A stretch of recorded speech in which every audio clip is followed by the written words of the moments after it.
In the center of Berlin, children play innocently over what was once Adolf Hitler's death tomb.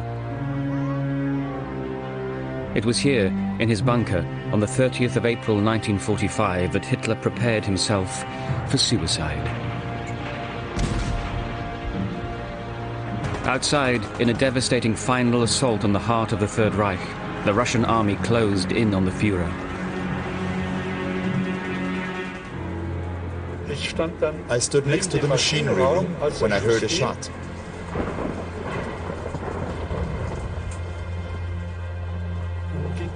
Then everything happened very quickly.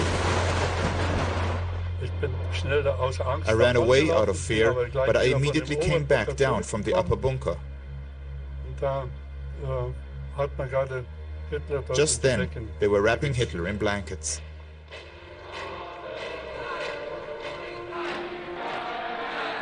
Hitler's death brought to an end his dream of a 1,000-year Reich. It lasted only 12 years, but changed the world. The Führer was defeated by the Allies, including a man once his partner, then his nemesis, a man who shared many of the same characteristics, Joseph Stalin. Stalin was to continue his rule for 8 more years until March the 5th, 1953, when he died of a brain hemorrhage. Different endings to lives that were remarkably similar.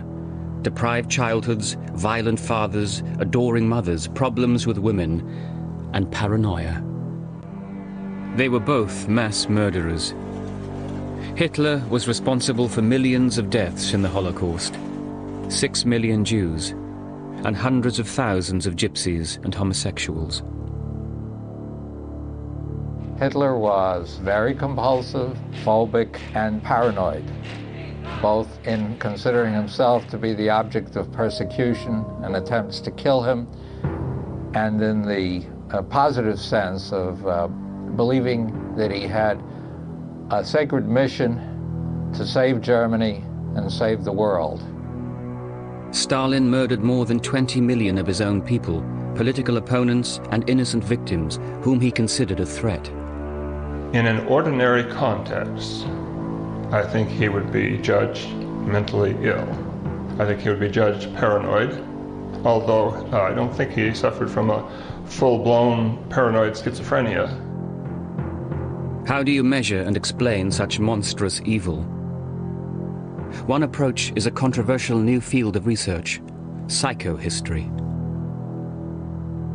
I used all fields of social science that I could pull something from. Psychoanalysis, behaviorism, experimental psychology in general, social psychology, anthropology, sociology. Hitler is often described as an enigma, and he is an enigma in many ways. There's a school of thought that argues Hitler was so evil we can never really understand him. But that's not the psychohistorian's point of view. We think that by the use of scientific psychology, we can plumb the depths and grasp his deeper meanings, his significance. By examining their lives, as far back as childhood, startling similarities become clear. Born in the Georgian village of Gori on December the 21st, 1879, Stalin was christened Joseph Jugashvili. 3 siblings had died before his birth. His deeply religious mother nicknamed him Sozo and promised to dedicate his life to God. Joseph's father was an abusive alcoholic who savagely beat his son, one time so severely that the boy had blood in his urine.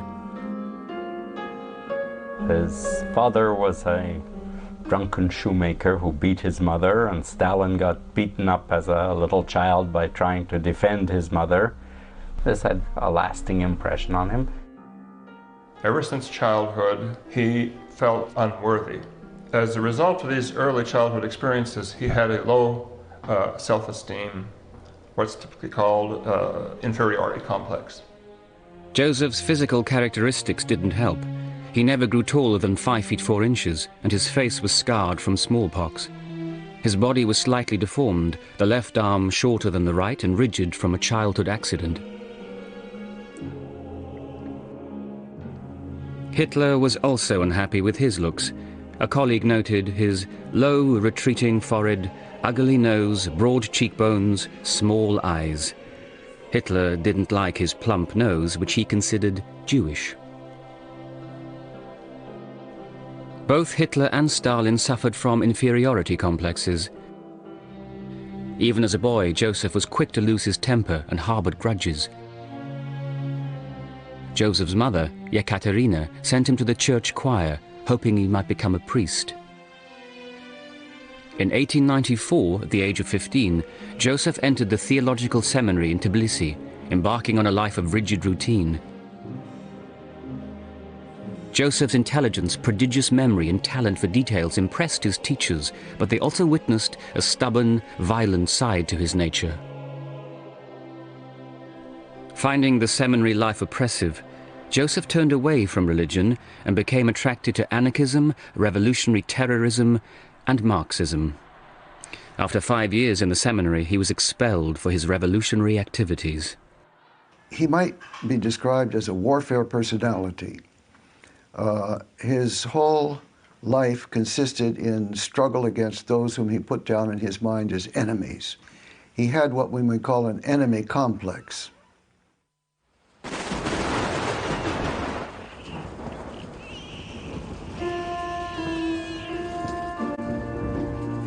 Ten years after Joseph's birth, on April the 20th, 1889, Adolf was born in Braunau, a small desolate town in Austria.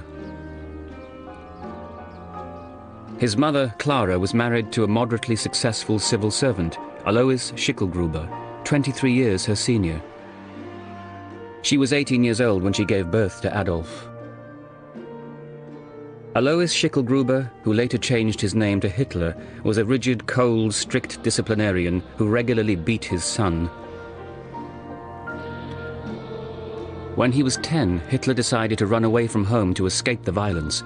His father caught him and gave him such a beating that he was in a coma for days, his life hanging by a thread. And that kind of experience instills the belief that one is evil, terribly evil. And later on, he used the German phrase, lebensunwürdige Leben, meaning living things that are unworthy to live. He classified large segments of the German nation as unworthy to live. And the idea, I believe, came from his own sense of himself.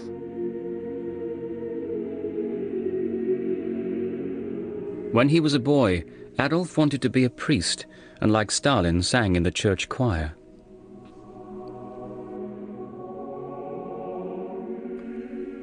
Hitler's father was the illegitimate son of an unmarried 42-year-old peasant woman who had become pregnant while working as a servant for a Jewish family.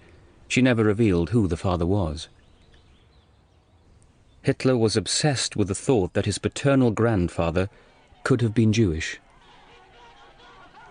What is important is what Hitler thought, and what he thought is established, that his grandfather was a Jew, so the offspring of a Jewish and Christian mating would always be a Jew. That was the basis for his belief that he was diseased, that nothing could remove this from him because it was in his blood. In 1900, Hitler started primary school in the town of Linz. Like Stalin, the young Adolf was considered egotistical and domineering, demanding absolute subordination from other pupils. He was a poor student, however, much more interested in becoming an artist against his father's wishes. By 1905, he dropped out of school, hoping to pursue an artistic career.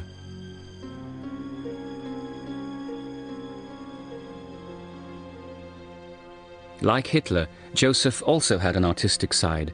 As a teenager, he'd started writing poetry, at first romantic, then turning increasingly nihilistic and violent. The paranoia and narcissism that first surfaced during Joseph and Adolf's childhoods and teenage years was to become a driving force in both their lives. By 1900, when he was 21, Joseph Djugashvili had already turned from a life of religion to a life of violence. For the next 15 years, he was an active revolutionary, robbing banks and stealing payrolls at gunpoint to raise money to overthrow the Tsar.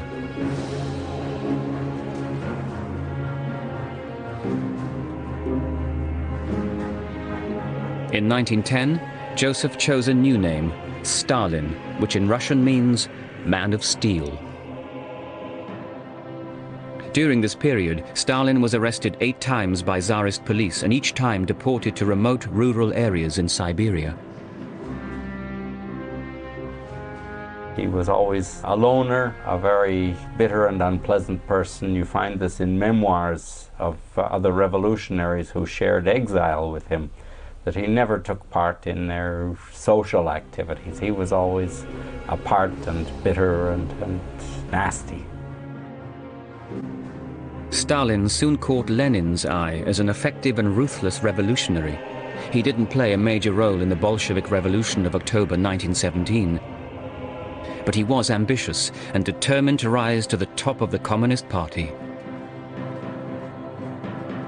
Stalin had defined himself as a revolutionary and knew exactly what he wanted in life. Hitler, on the other hand, was still searching, and in 1907 moved to Vienna to pursue his artistic interests.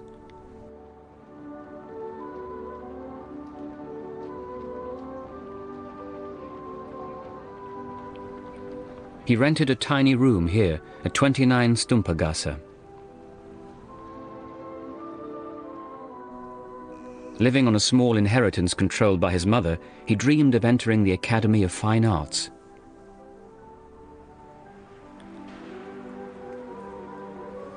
But his dream was shattered when his mother, Clara, died 4 days before Christmas after a long and painful struggle with breast cancer. Because of the extreme closeness between Hitler and his mother, he became non-functional. He was devastated by her death. To support himself after his mother's death, Adolf sold his paintings on the street. It's interesting that he only painted landscapes, never people.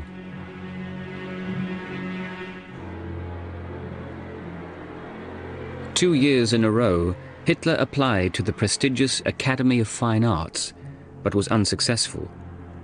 Because he was unable to draw people, the Academy told him he had no aptitude for painting.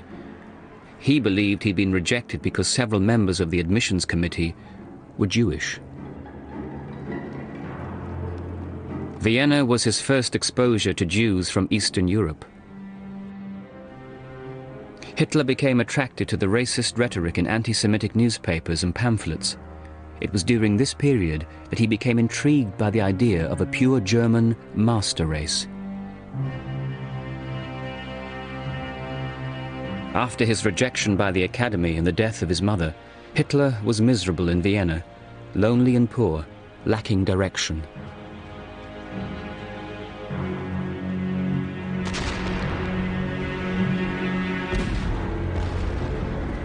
Finally, in 1914, with the outbreak of war, Hitler enlisted in the army and found his identity in battle, carnage, and death. For the first time in his life, Hitler was happy. He felt at home, felt that he belonged. In his army service, Hitler was the happiest he was at any time in his life. The sanctioned killing that he was entitled to engage in as a soldier gave an outlet for the first time to the murderous rage that had grown in him from treatment by his father. Hitler served as a courier and experienced his first real success in life when he was awarded the Iron Cross, First Class, rare for a corporal.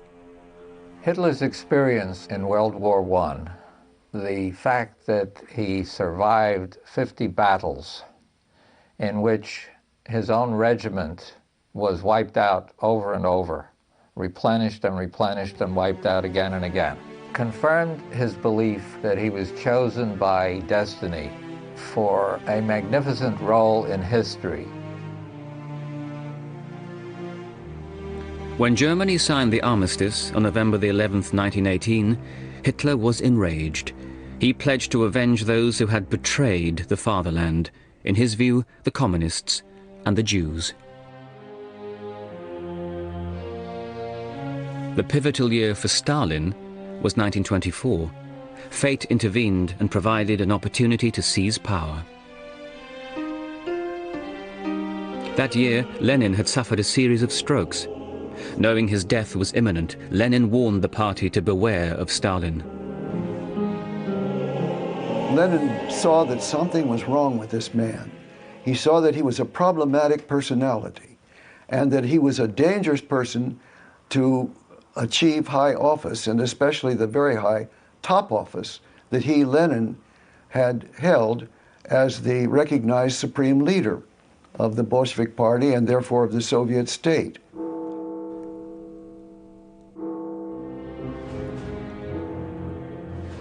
But it was too late. Lenin died in May, and Stalin immediately began jockeying for power. Driven by ambition, he outmaneuvered and intimidated potential rivals, using ruthless agents to do his dirty work.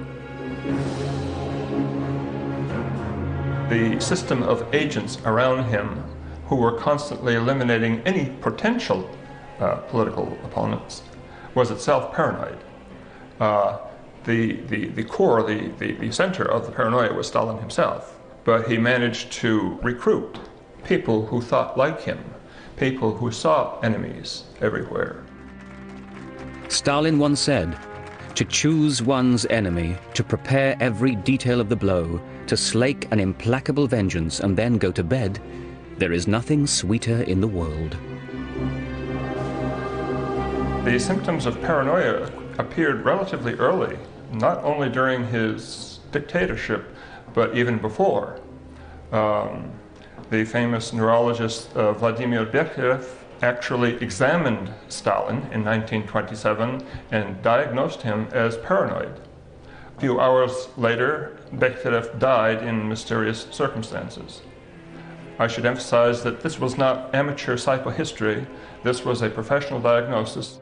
Before long, Stalin's paranoia and ruthlessness were to have profound consequences, not only for the peoples of the Soviet Union, but those closest to him too.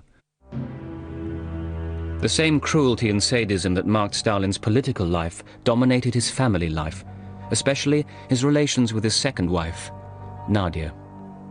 His relation to this particular woman was terrible. He abused her, both psychologically and physically. Nadia was much younger, 17 when he was 40. She bore him 2 children, a son, Vasily, and a daughter, Svetlana. Stalin had another son, Yakov, from his first wife, a strong peasant girl from Georgia. She had died of typhoid in 1907. Like his own father, Stalin humiliated and insulted his sons. Vasily became an alcoholic, and Yakov tried to commit suicide. His abuse as a child was transmitted in the form of his abuse to his own children. Nadia was a good mother, both to her own children and to her stepson, Yakov. She was a member of a old Bolshevik family in Leningrad, and for him, he was one of the leaders of the revolution. And she looked up to him and had great belief in him. But Stalin was notoriously cruel to Nadia, insulting her in front of other people. Little by little, she became aware of his personal defects, his defects of character, which were shown in many ways at home. On November the 8th, 1932, Nadia and Stalin had a violent argument at a party in Moscow. He became furious and half drunk, threw cigarette ends in her face. She got up and left, returning to their Kremlin apartment.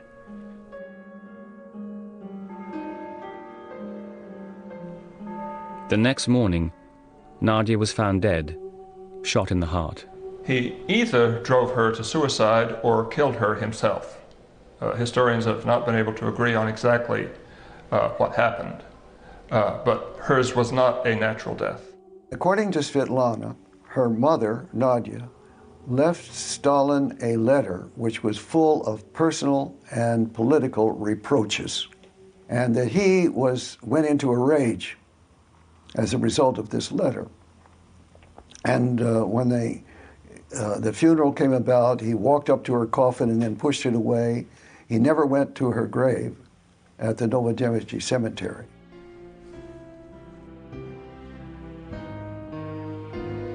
Hitler's relationships with women were similarly troubled. While he both revered and idealized women, he also treated them with contempt.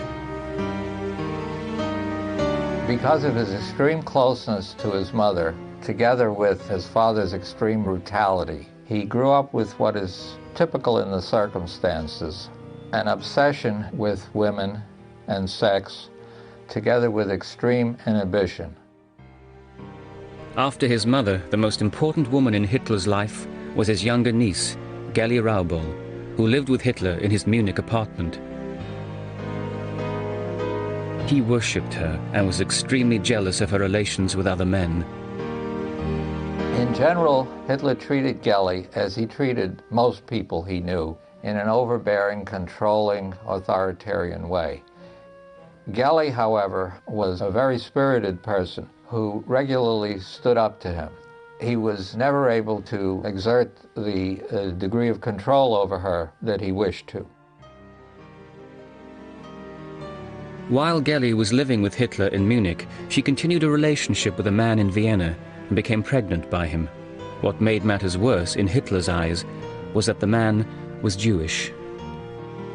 They had a terrible fight that was overheard by the servants in the apartment, although they didn't know the content of it.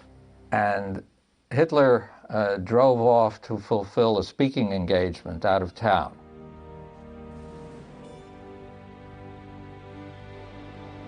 The next morning, Geli was found dead in Hitler's Munich flat, shot in the chest. Geli Raubal's death in 1931 remains a mystery.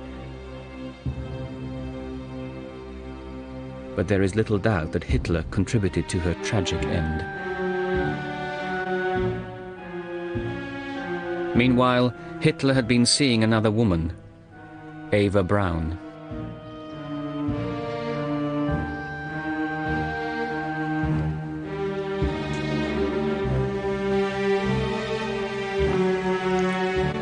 They met when Eva worked as a receptionist and model in the studio of Hitler's official photographer, Heinrich Hoffmann.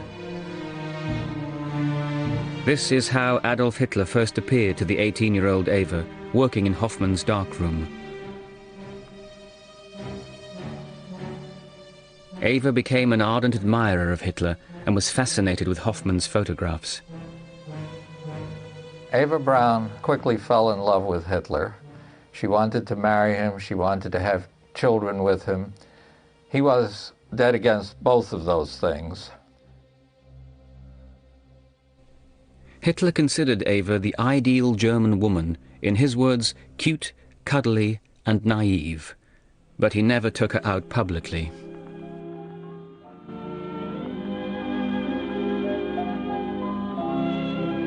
Lonely and neglected, Eva confided in her diary. The weather is so wonderful, and I, the mistress of the greatest man in Germany and in the world, am sitting here and gazing at the sun through a window. How can he have so little understanding as to let me remain here, bowing to strangers? I've just sent him the crucial letter. Question: will he attach any importance to it? We'll see. If I don't get an answer before this evening, I'll take 25 pills and gently fall asleep into another world. He has so often told me he is madly in love with me, but what does that mean when I haven't had a good word from him in 3 months?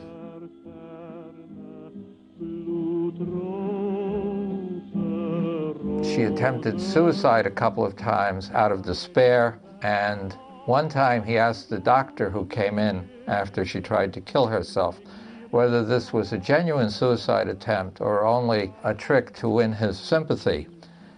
The physician assured Hitler that it was a genuine attempt, and he was touched by that. Hitler kept his distance from Eva and never displayed any public affection toward her, or any woman for that matter. He had said over and over again, "I am married to Germany."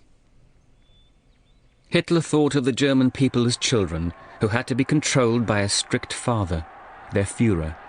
He believed that it was his destiny to fulfill that role. But first, on January the 30th, 1933, Hitler became Chancellor of Germany. His brutal dictatorship was to reflect his personal narcissism and paranoia.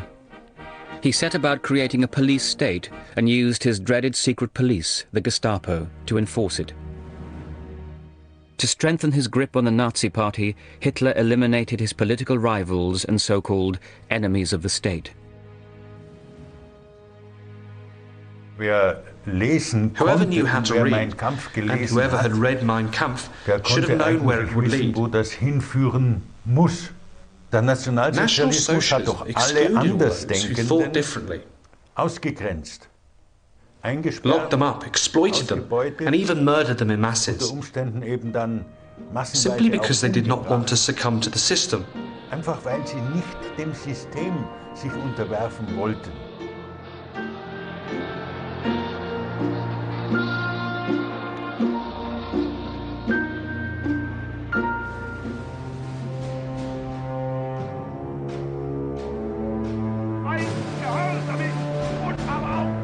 Hitler's ruthlessness in liquidating his rivals inspired Stalin. Despite the blind worship of the masses and his total control of every aspect of Soviet society, Stalin was morbidly suspicious and saw enemies everywhere. He even turned on old friends. There was a very popular party boss in Leningrad, Sergei Kirov. And many of them who thought that Stalin's time had gone, that he should be removed from the Secretary General role, thought that Kirov should be his successor. But Sergei Kirov remained loyal to Stalin, and in 1934, at the 17th Party Congress, lavishly praised Stalin. Stalin loved Kirov and knew he was loyal, but he had become too popular for Stalin's liking. On December 1, 1934, in Leningrad, Kirov was assassinated. And from all that we know now, it seems beyond serious doubt that Stalin was responsible for this crime. And the murder of Kirov was ascribed to Stalin's enemies in the party and to all of those in the factions who had opposed him and who might be suspected of opposing him. So that this murder of Kirov was the beginning of the Great Terror. Stalin attended Kirov's funeral and feigned grief at his coffin, a master of duplicity. Kirov was the first one who was killed, and then it went into the general purges. Then anybody immediately, anyone who had had any contacts with the opposition, these were rounded up within days and were in jail, and some of them were shot immediately, and the purges just rolled on from there, to the point where they were shooting 1,500 to 2,000 people in Moscow alone in one day in the summer of 1937. It has been estimated that during these and later purges, Stalin liquidated 20 million Soviet citizens as enemies of the people.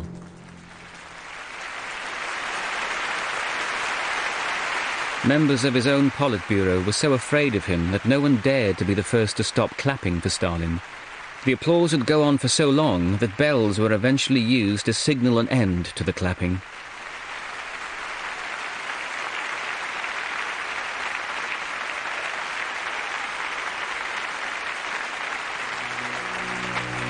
Stalin eliminated enemies, or imagined enemies, both literally and figuratively. Take, for example, Trotsky. There is the famous photograph of Lenin giving a speech, Trotsky standing over on the other side of the platform. Later on, Trotsky disappears. Stalin arranged for Trotsky to disappear both in that photograph and later on in real life when he had him assassinated. Anyone liquidated by Stalin's regime was, on his orders, removed from historical records forever and their photos destroyed. Not even posters were exempt. The finest of artists in the Soviet Union spent long hours retouching photos, erasing images of those who had vanished.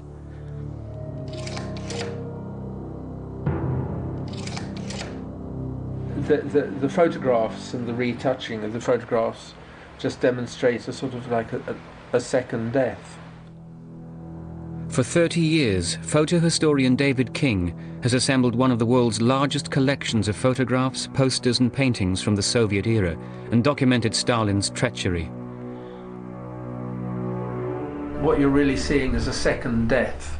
The first death at the hands of the secret police, and the second death is a death concerned with elimination from the media. This second death was just as powerful and final as the first, because normally one has remembrance of people who have died, and with this it was the idea was to eliminate that they had ever existed in the first place.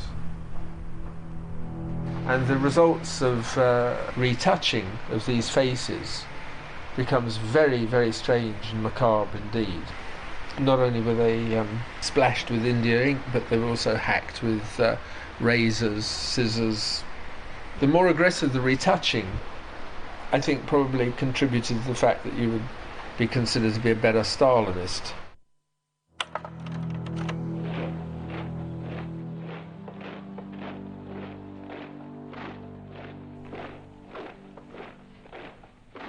Like Stalin, Hitler also revised or erased history. In Hitler's case, his own past.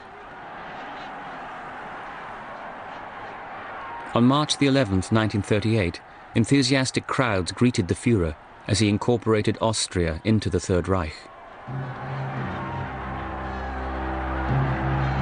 But Hitler had another very personal agenda.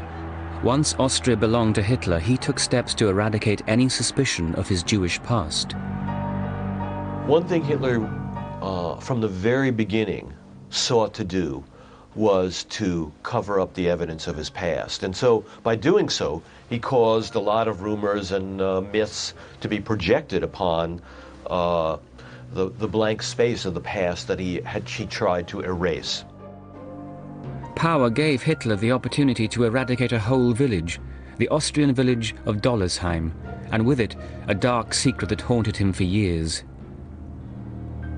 The Dollersheim registry held the birth certificate of his father, who Hitler suspected was the illegitimate son of a Jew.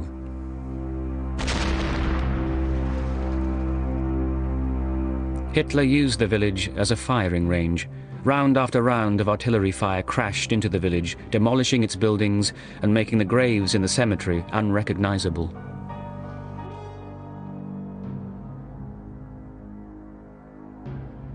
You come upon this sort of ruined church with just some hollow walls standing, and it seemed to me in some way a metaphor for the ruin of the absence, the vacancy of the historical record on Hitler's past. By obliterating the bricks and mortar, Hitler erased suspicion of his own Jewish blood. Like Stalin, Hitler believed he was surrounded by enemies trying to betray him and that he needed to strike first. Hitler grew up with the idea from his experience in his own family that it was probably necessary to kill if one did not want to be killed. He generalized this and divided people into predators and victims, and chose very deliberately to be a predator. The predator's next victims were to be Jews. Hitler's obsession and secret plan was to liquidate all the Jews of Germany, Europe, and the Soviet Union under the cover of war. Hitler had long been to attack Russia. Now he was ready. To lull Stalin into a false sense of security, Hitler signed a non-aggression pact with the Soviet Union in June 1939.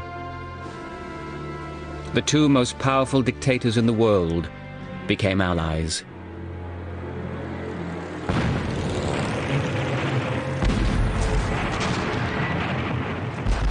On the morning of June the 22nd, 1941, Hitler launched Operation Barbarossa, the invasion of Russia. It was intended to fulfill two of Hitler's goals, the destruction of communism and the annihilation of the Jews.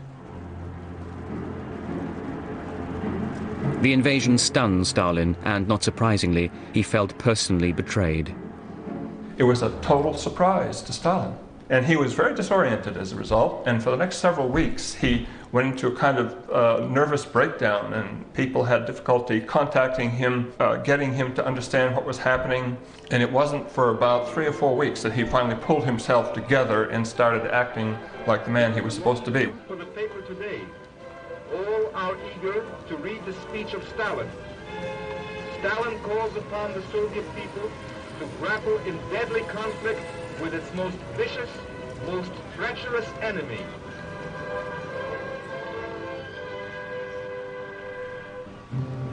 In late 1941, Operation Barbarossa appeared to be a great success. Hitler was jubilant. But Providence did not favor the Führer, and ironically, the beginning of the end came 15 months later in the city named after his Soviet opponent. The Battle of Stalingrad was more than just a military operation. It was a symbolic showdown between two men of iron. In September 1942, the Germans launched an all-out land and air attack on the city. Stalin issued an order. Any soldier that surrendered would be considered a traitor. Retreating soldiers were shot. If they were commanding officers, the family members should be subject to repression. As it turned out,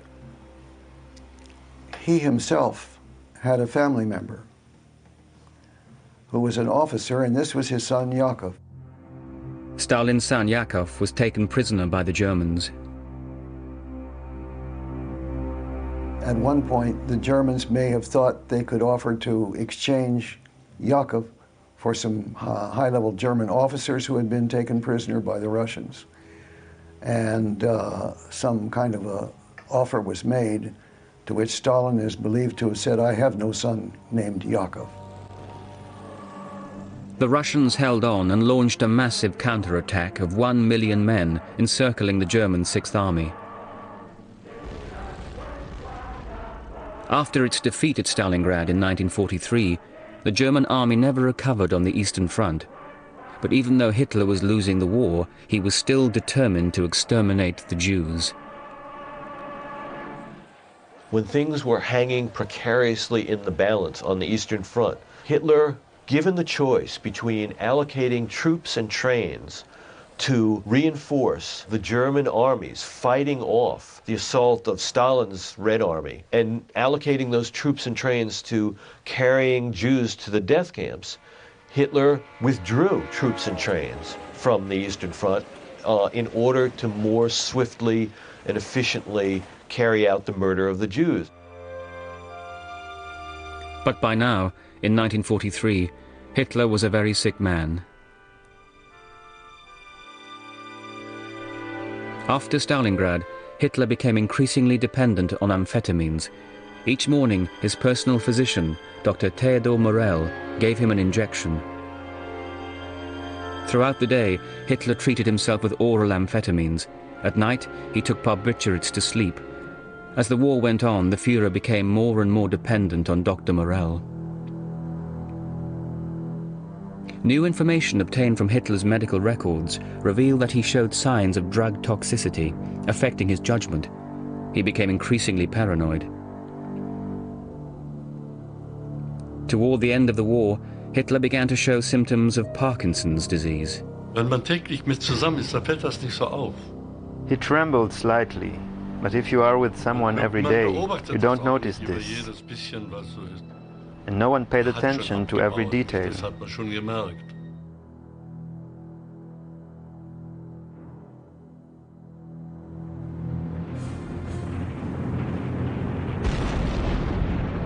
As the Red Army overwhelmed Berlin, Hitler was hiding deep inside the Führer bunker beneath the Chancellery.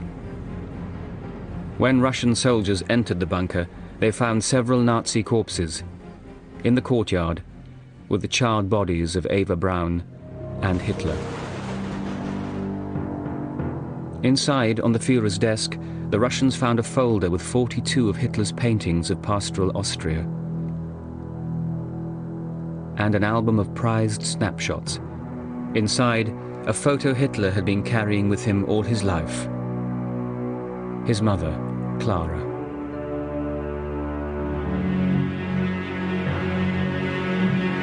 Stalin, the final victor, exploited his triumph over the Nazis by parading long lines of Nazi war prisoners through Red Square to rally the Soviet people.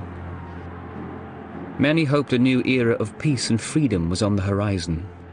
I remember I, at the time, was an attaché of the American Embassy.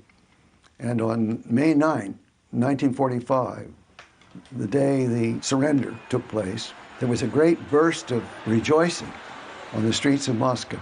People were dancing, and I remember standing in a group in which one young officer, perhaps a major, said in Russian, "Now it's time to live." But Stalin, as usual, needed enemies, not peace and freedom. The terror this time was directed against Jews and centered on a group of Jewish doctors. Stalin accused them of plotting to murder Soviet leaders, including himself. The accused doctors were to be publicly executed on Red Square.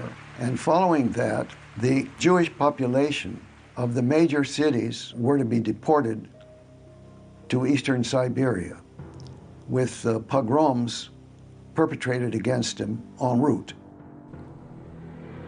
Only his sudden death of a brain hemorrhage on March the 5th, 1953, prevented him from carrying out yet another purge.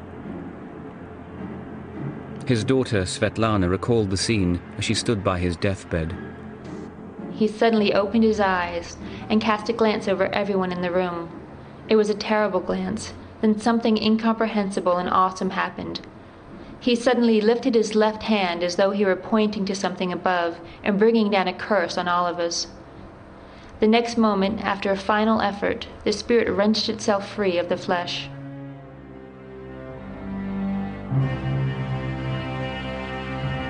Hundreds of thousands of mourners watched as Stalin was laid to rest in the mausoleum beside Lenin. For Adolf Hitler, however, there was no monument, not even a marker. Adolf Hitler and Joseph Stalin, two of the most ruthless and infamous dictators of the 20th century, each left a legacy of cruelty, terror, and death, which changed the course of history and resound to this day.